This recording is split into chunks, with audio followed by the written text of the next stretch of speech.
Hi, I'm Peter J. Ray. Welcome to Adventures in History. Today's topic is the 1980 Cleveland Indians AL MLB baseball season. And the Tribe was playing in the American League, the junior circuit of Major League Baseball, and home games were played at Cleveland Municipal Stadium.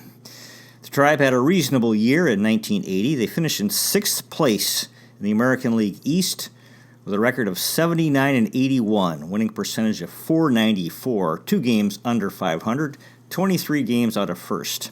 The first place team was the New York Yankees, who were 103 and 59, winning percentage of .636.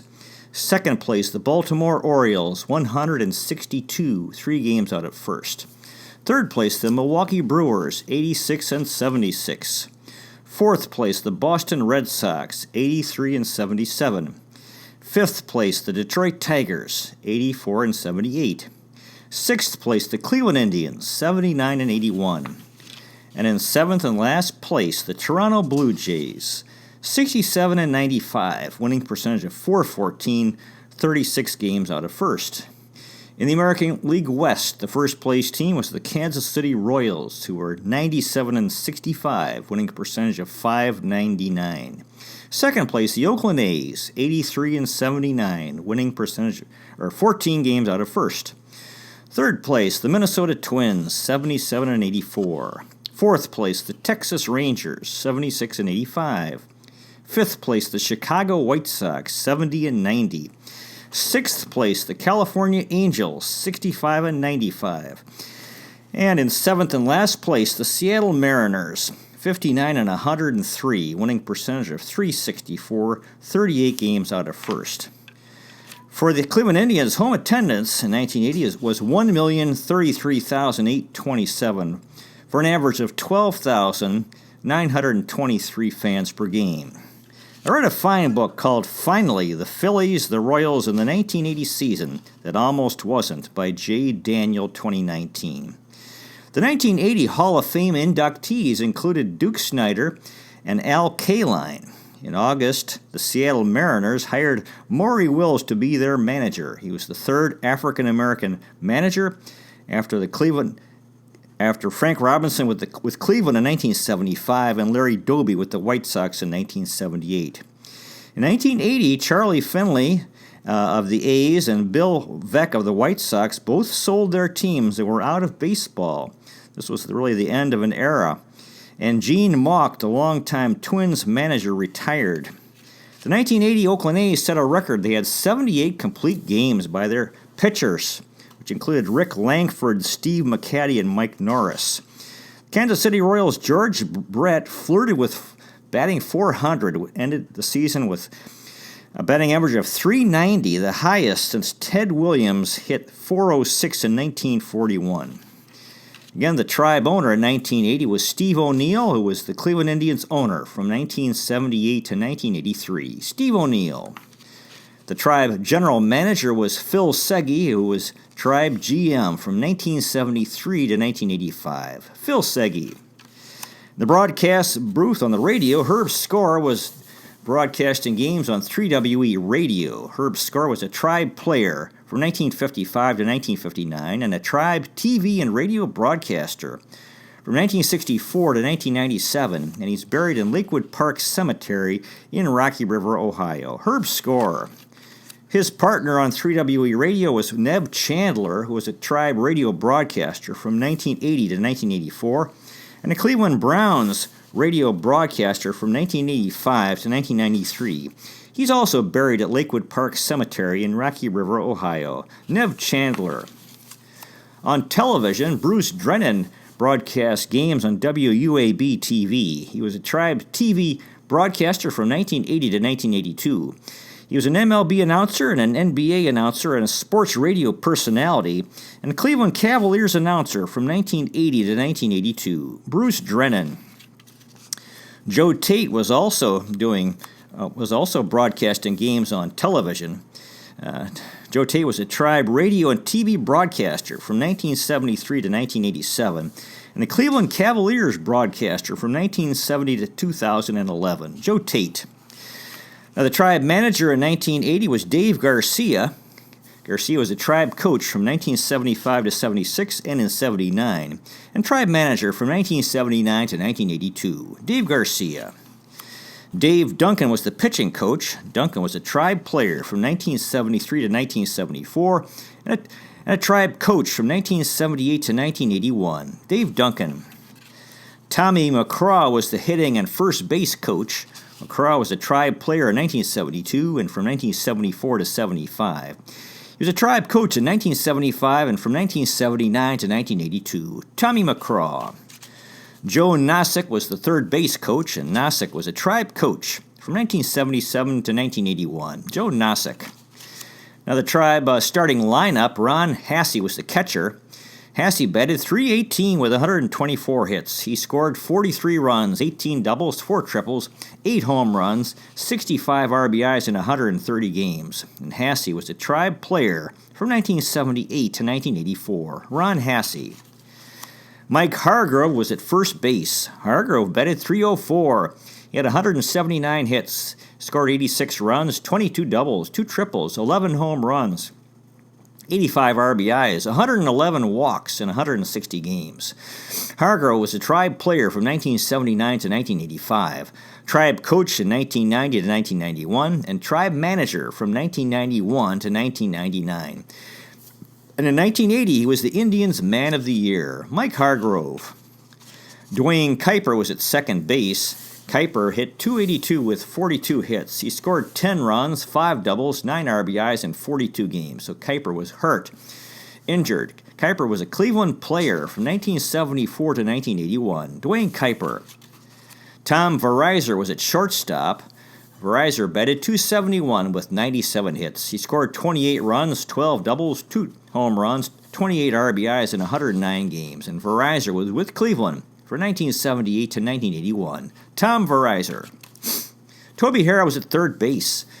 Harrah batted .267 with 150 hits. He scored 100 runs, 22 doubles, 4 triples, 11 home runs, 72 RBIs, 17 stolen bases, 98 walks in 160 games, and Harrah was with Cleveland from 1979 to 1983. And in 1980, he won the Gordon Cobbledick Golden Tomahawk Award. Toby Harrah. Miguel Delaney was in left field. Delaney batted .341 with 180 hits. Wow. Scored 82 runs, 30 doubles, 9 triples, 40 RBIs, 61 stolen bases in 132 games. Delaney was with Cleveland from 1980 to 1983. He was born in 1954 in Santiago, Dominican Republic, and he's aged 69 in 2024. For his career, he batted .265 with 6 home runs, 129 RBIs, and 267 stolen bases. He played Major League Baseball from 1974 to 1985 with the Pittsburgh Pirates, Oakland A's, Chicago Cubs, Cleveland Indians, Chicago White Sox, Montreal Expos, and San Diego Padres. In 2009, Delaney lost an eye when a baseball hit him in the face when he was coaching his son in a youth game. He was sold by the Chicago Cubs to the Tribe on May 7, 1980. Miguel Delaney. Rick Manning was in center field. Manning batted .234 with 110 hits. He scored 55 runs, 17 doubles, 4 triples, 3 home runs, 52 RBIs, 12 stolen bases in 140 games. And Manning was a Cleveland player from 1975 to 1983, and a Tribe TV broadcaster from 1990 to the present. He's 69 years old in 2024. And in 1980, he won the Frank Gibbons Good Guy Award. Rick Manning.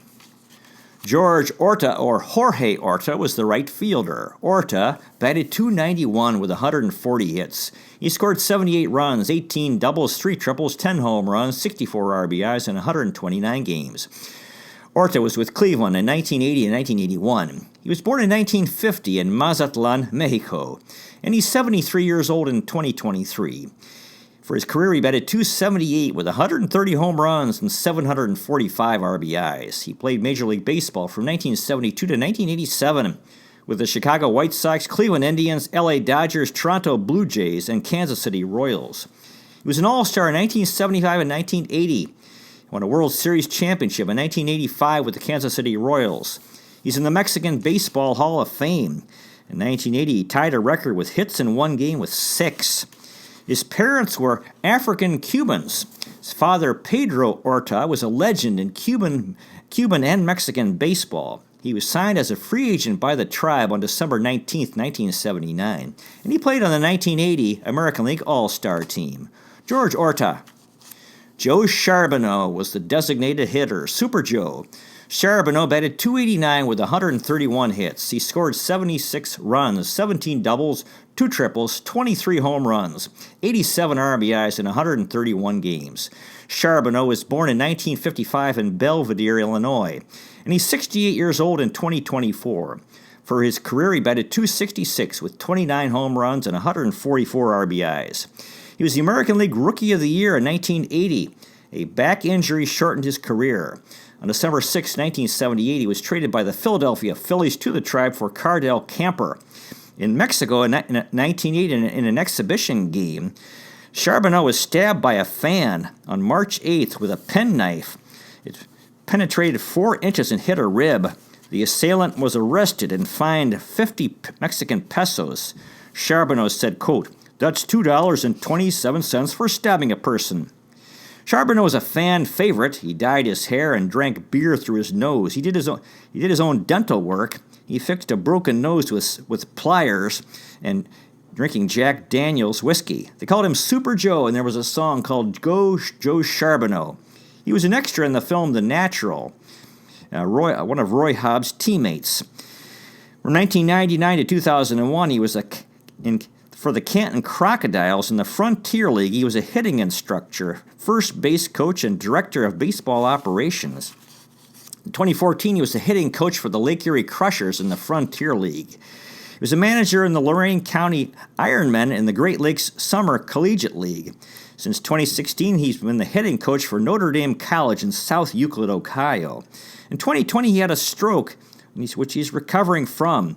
He currently lives in North Ridgeville, Ohio, with his wife, Ellen, and children are Tyson and Dan, and he has 6 grandchildren.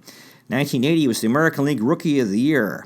Cleveland Plain Dealer sports writer gave Charbono the nickname Super Joe. That was by Terry Pluto.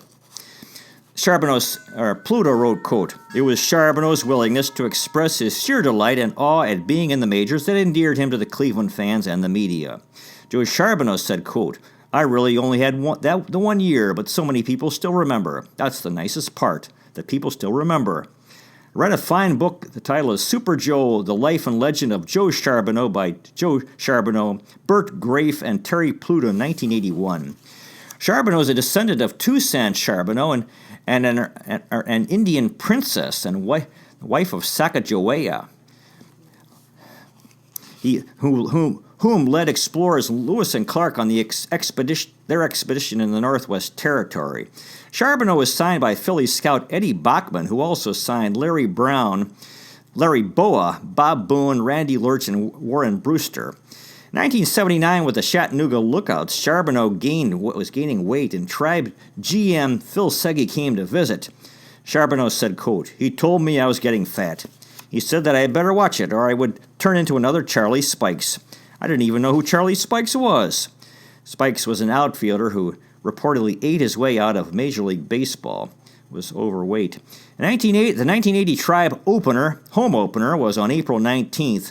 61,753 fans, the largest among 1980 MLB opening day crowds, came. It was 73 degrees. Charbono had a single, double, and a home run.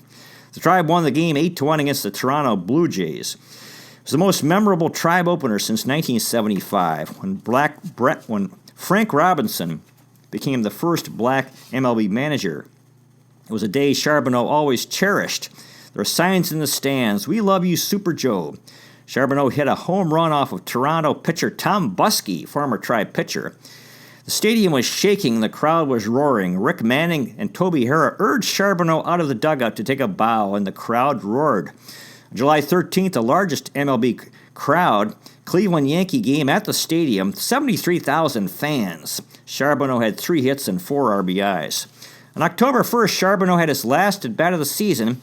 Tribe Yankees, he had a single off the Yanks. Gaylord Perry, former Tribe pitcher, received a standing ovation. In the season, Charbono hit home runs off of Jim Palmer, Mike Flanagan, Steve Stone, Paul Sputorf, Moose Haas, Tom Underwood, Paul Mirabella, and Richard Dotson. Joe Charbono. Now, Alan Bannister was a utility player. He played outfield and infield. He batted .328 with 87 hits. He scored 41 runs, 17 doubles, 4 triples, a home run, 32 RBIs, 9 stolen bases in 81 games.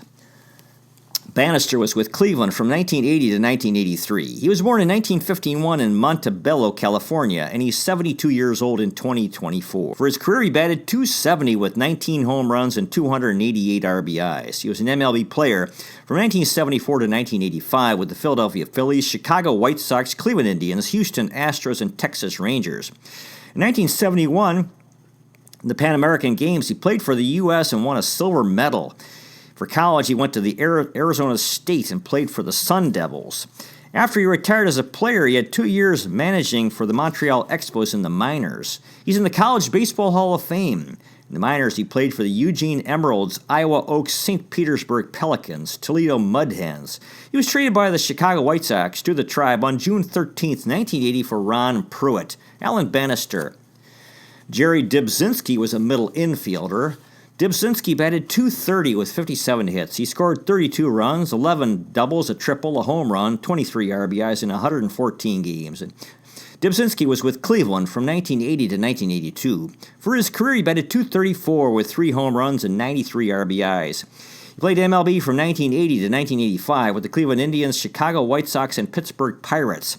He was born in 1955 in Cleveland, Ohio, and he's 68 years old in 2024. He went to Collinwood High School in Cleveland and Cleveland State University. In the minors, he played for the Batavia Trojans, Calgary Cannons, Charleston Charlies, as well as the Hawaii Islanders and Tacoma Tugs. He was drafted by the Tribe in the 1977 amateur draft. Jerry Dybzinski.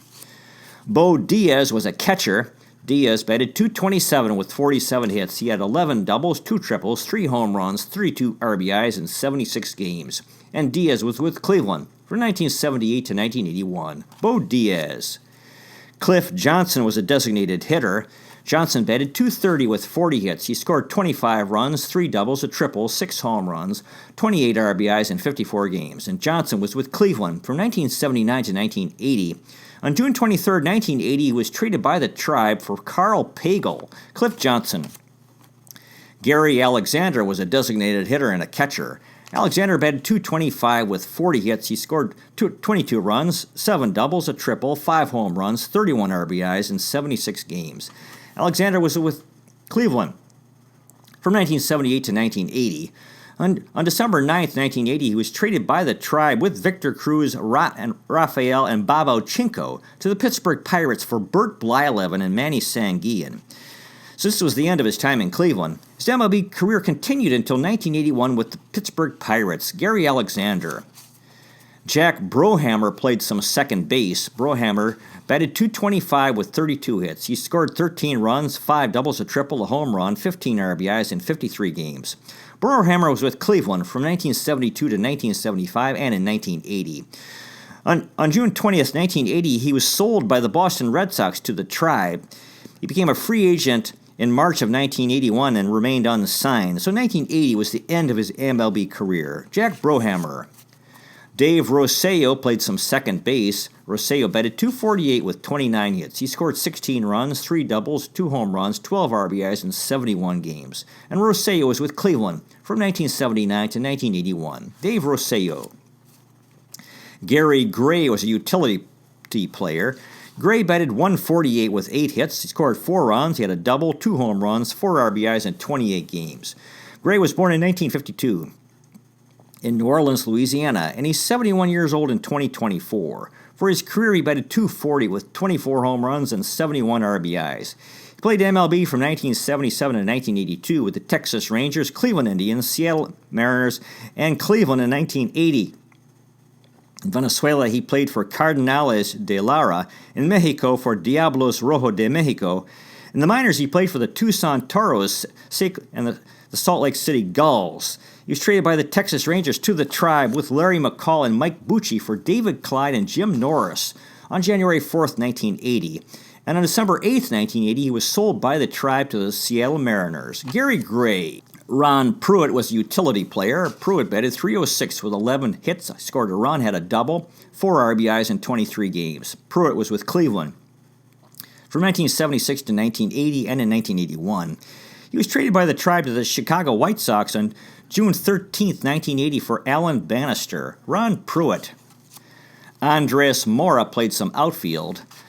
Mora batted .111 with 2 hits and 18 at-bats in 19 games. He was just with Cleveland in 1980. He played MLB from 1976 to 1978 with the Baltimore Orioles and in 1980 with Cleveland. He was born in 1955 in Rio Bravo, Coahuila, Mexico.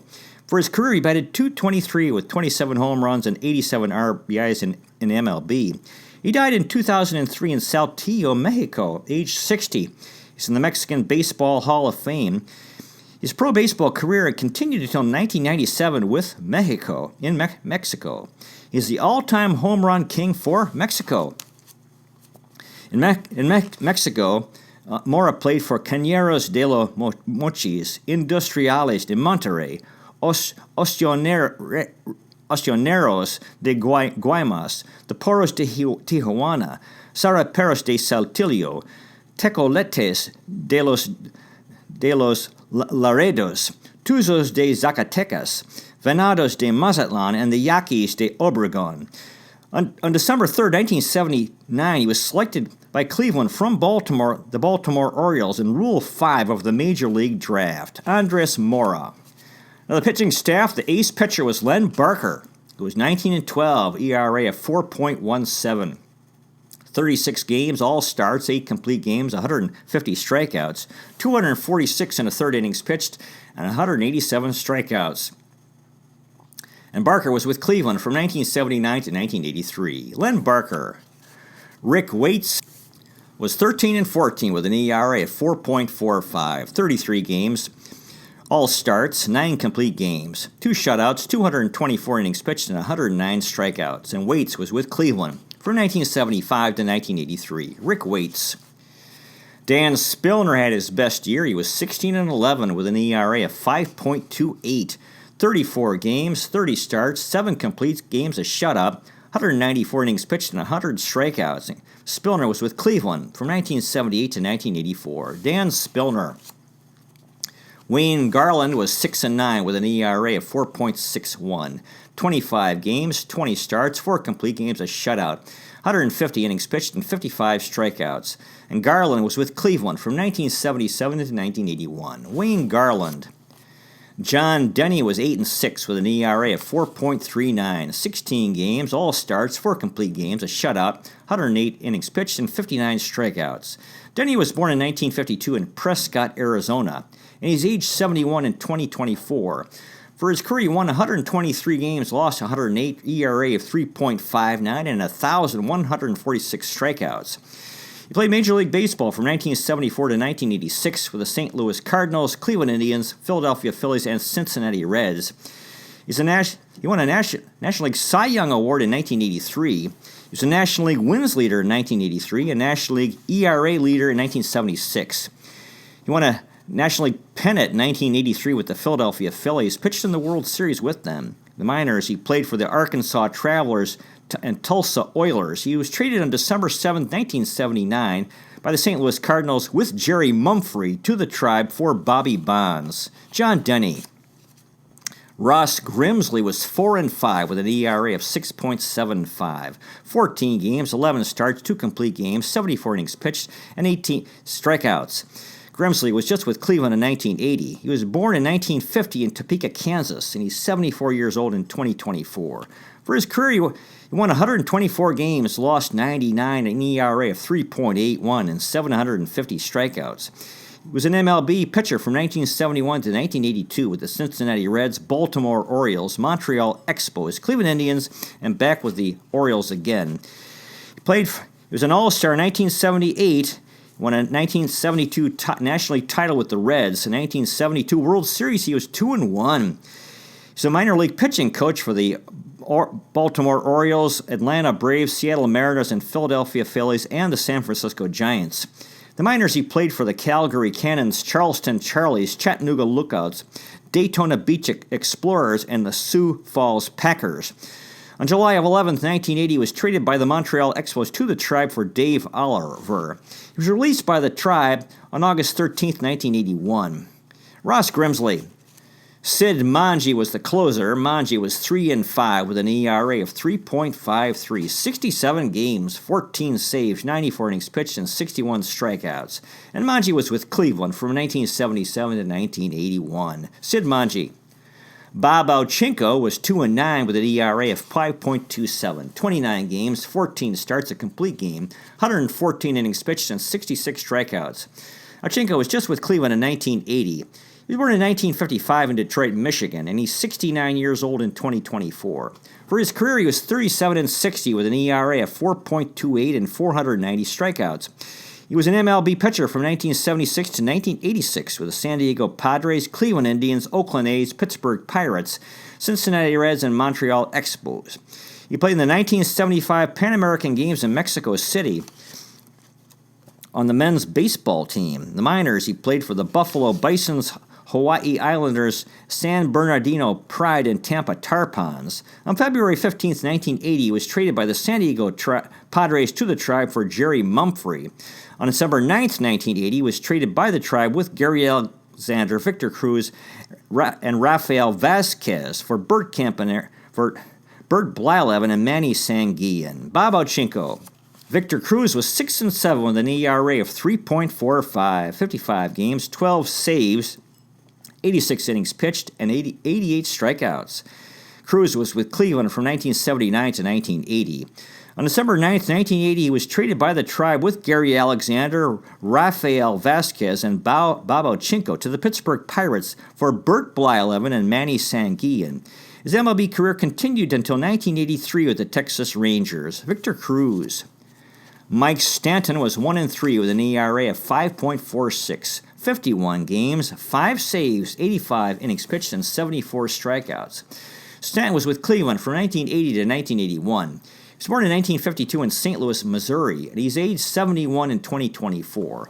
For his career, he was 13-22 with an ERA of 4.61 and 304 strikeouts.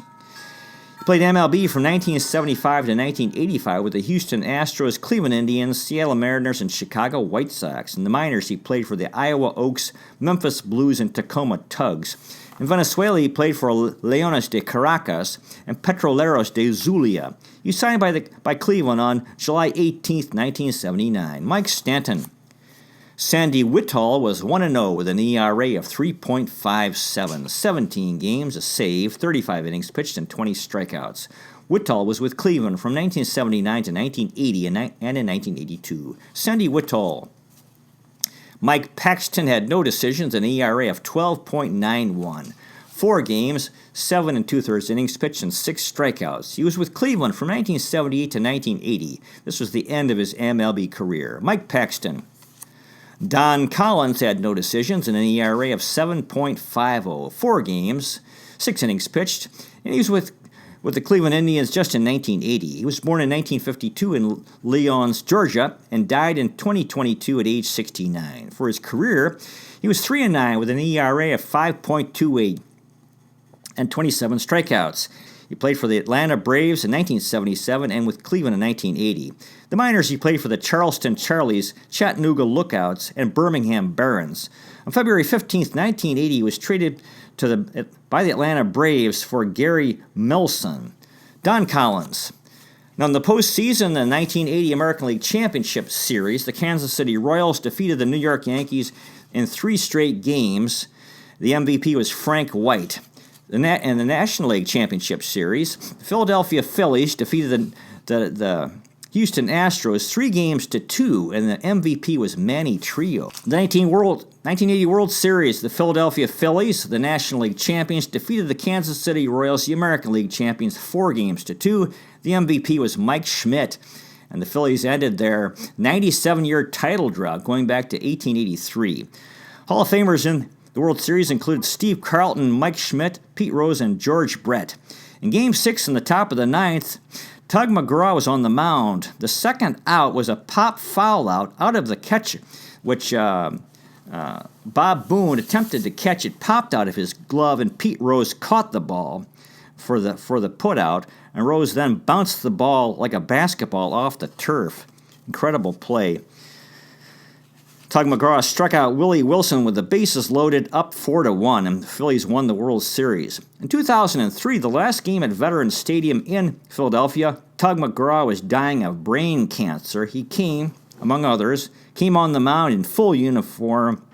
Harry Callis made the call. The 1-2 pitch to Willie Wilson struck him out. Phillies are world champions of baseball. And McGraw was on the mound and reenacted his leap after the game was won. At the plate, he was embraced by Bob Boone, Dickie Knowles, Manny Trio, and Dallas Green. The author of the book I mentioned earlier wrote, quote, "The music blared. The crowd cheered, and for just a brief moment, it was 1980 again." Now, the awards for 1980, the MVP in the American League was George Brett of the Royals. In the National League, it was Mike Schmidt of the Phillies. Cy Young Award winners, Steve Stone in the American League for Baltimore. In the National League, Steve Carlton for the Philadelphia Phillies. So that's the story of the 1980 Cleveland Indians. Thanks so much for watching. I really appreciate it. God bless you. Take care, and I'll see you next time.